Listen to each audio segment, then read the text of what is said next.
মানসিক প্রতিবন্ধী তোফাজ্জল হোসেন ২০২৪ সালের ১৮ সেপ্টেম্বর ঢাকা বিশ্ববিদ্যালয়ের ফজলুল হক মুসলিম হলে চোর সন্দেহে নির্মমভাবে পিটিয়ে হত্যা করা হয় তাকে। জুলাই গণঅভ্যুত্থানের পর যখন দেশের মানুষ নতুন বাংলাদেশের অপেক্ষায়, ঠিক তখন এই ঘটনাটি ঘটে। তোফাজ্জলের মতো মব সহিংসতার শিকার হয়েছেন শিশু, বৃদ্ধ, এমনকি নারীরাও।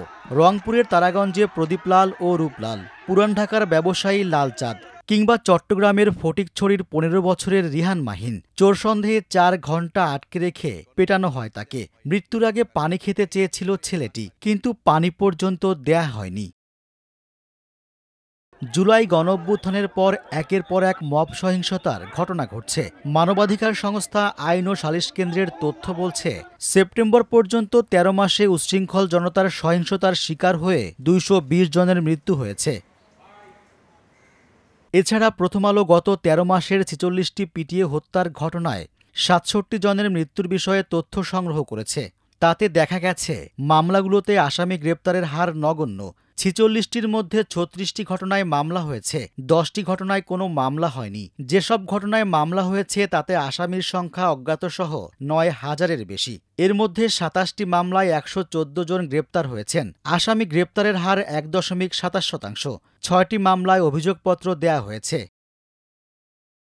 দেশের আইন অনুযায়ী অপরাধী হলেও ব্যক্তিকে মারধর বা পিটিয়ে হত্যার সুযোগ নেই। যারা আইন হাতে তুলে নেবেন তারাও অপরাধী। কিন্তু দেখা যাচ্ছে পিটিয়ে মানুষ হত্যায় অনেক ক্ষেত্রে জড়িতদের ধরতে পুলিশের তৎপরতা কম। সরকার মৌখিকভাবে কঠোর অবস্থান নিলেও মাঠ পর্যায়ে তা ঠেকাতে পারছে না। অন্তর্বর্তী সরকার মব সহিংসতা নিয়ন্ত্রণে ব্যর্থ হয়েছে, এটা অকপটে স্বীকারও করেছেন আইন উপদেষ্টা আসিফ নজরুল। বড় দুইটা ব্যর্থতা বলেন, একটা হচ্ছে মব সন্ত্রাস রোধে আমাদের ব্যর্থতা আছে, আর হচ্ছে যে ঢালাও মামলা, আপনার মিথ্যা মানুষকে ১০০, ২০০, ৩০০ মানুষকে আসামি করে দেওয়া হচ্ছে মামলা বাণিজ্য, এক্ষেত্রে আমাদের ব্যর্থতা আছে। আমি বলবো আমাদের মানে বড় ধরনের যদি ব্যর্থতা বলেন, এই দুইটাই ব্যর্থতা হয়েছে।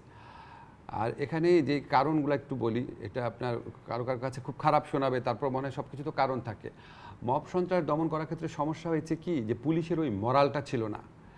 যে পুলিশ গণ অভ্যুত্থানের প্রতিপক্ষ ছিল, সেই পুলিশ যখন আপনার দেখে গণ অভ্যুত্থানের দাবিদার বলে কিছু মহল বা অন্যান্য মহল তারা মব করছে, সে ওই মেন্টাল স্ট্রেংথ, ওই নৈতিক স্ট্রেংথ নিয়ে ওটা দমন করতে পারে নাই। পূর্বশত্রুতার জেরেও পরিকল্পিতভাবে মব সন্ত্রাসের মতো ঘটনা ঘটছে, ফলে রাজনৈতিক প্রভাবে অপরাধীরা শাস্তি পাচ্ছেন না। এই মব ভায়োলেন্স অথবা পলিটিক্যাল ভায়োলেন্স থেকে শুরু করে সকল যে কোনো ধরনের ভায়োলেন্স যেগুলো ৫ই আগস্টের পর থেকে হচ্ছে বা হয়েছে, বলেছি যারা সম্পৃক্ত তার রাজনৈতিক পরিচয়ের প্রসঙ্গে তার রাজনৈতিক দল তার বিরুদ্ধে ব্যবস্থা গ্রহণ করবে। কিন্তু আইন শৃঙ্খলা বাহিনী এবং সরকারকে চিন্তা করতে হবে যে তিনি আইন ভঙ্গ করেছেন, সহিংসতা সৃষ্টি করেছেন, অপরাধ করেছেন, কাউকে আক্রমণ করেছেন অথবা হত্যা করেছেন, দেশের প্রচলিত আইন অনুযায়ী তার বিরুদ্ধে ব্যবস্থা গ্রহণ করা। কিন্তু আমরা একটা অনাকাঙ্ক্ষিত বাস্তবতা দেখলাম। সেই বাস্তবতার ধরনটা এরকম যে কোনো সহিংসতা বা মবের ঘটনা ঘটলে তার সাথে কোনো রাজনৈতিক ব্যক্তির অভিযুক্ত হলে বা জড়িত থাকলে বা তার যদি একটা রাজনৈতিক পরিচয় থাকে, তাহলে সরকার কিংবা আইনশৃঙ্খলা বাহিনীও ব্যবস্থা গ্রহণের প্রশ্নে একটা সংশয়ে ভুগেন যে আসলে ব্যবস্থা গ্রহণ করলে কি অবস্থা দাঁড়ায়। আবার পুলিশ ব্যবস্থা গ্রহণ করতে গিয়ে কোথাও কোথাও নিজেরাও নিরাপত্তা সংকটের মধ্যে পড়েছে। মানবাধিকার কর্মীরা বলছেন, মব সহিংসতার মাধ্যমে কোনো ন্যায় বিচার হয় না, কারণ এখানে সাক্ষী, বিচারক ও শাস্তিদাতা সবকিছুর ভূমিকায় থাকে উচ্ছৃঙ্খল জনতা। বাংলাদেশের সংবিধানের ২৭ অনুচ্ছেদে সবাইকে আইনের সমান আশ্রয় লাভের অধিকার দেয়া হয়েছে, সেটা অপরাধী হলেও। আমরা দেখেছি আদালত পাড়ায়ও আক্রমণ হচ্ছে, বন্দীকে আনা নেওয়ার সময় তার উপরে শারীরিক নির্যাতন অথবা পচা ডিম ছুঁড়ে মারা ইত্যাদি ঘটনা কিন্তু দেখছি। এটার মধ্য দিয়ে মানবাধিকারের চূড়ান্ত লঙ্ঘন যেমন হচ্ছে, পাশাপাশি গণতন্ত্রের যে একটা বিকশিত রূপ আমরা চাচ্ছিলাম ৫ই আগস্টের পরে, সেটাও কিন্তু বাধাগ্রস্ত হচ্ছে এবং সমাজে এক ধরনের ভয়ার্থ পরিবেশ তৈরি করে দেওয়া হচ্ছে।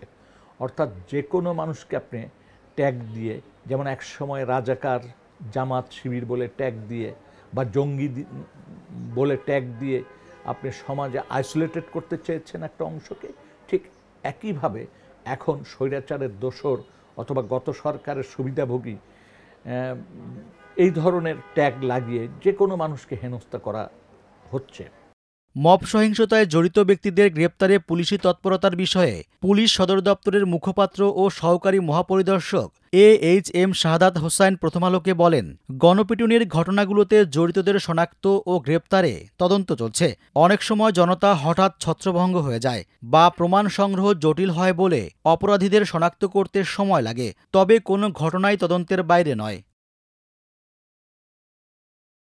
জাতিসংঘের মানবাধিকার সংক্রান্ত বৈশ্বিক ঘোষণা অনুযায়ী মব সহিংসতার কারণে মানবাধিকারের বড় লঙ্ঘন হয়। ঘোষণার 10 নম্বর অনুচ্ছেদে বলা হয়েছে, একটি স্বাধীন ও নিরপেক্ষ ট্রাইব্যুনালের অধীনে সবার সমতার ভিত্তিতে ন্যায়বিচার পাওয়ার অধিকার রয়েছে।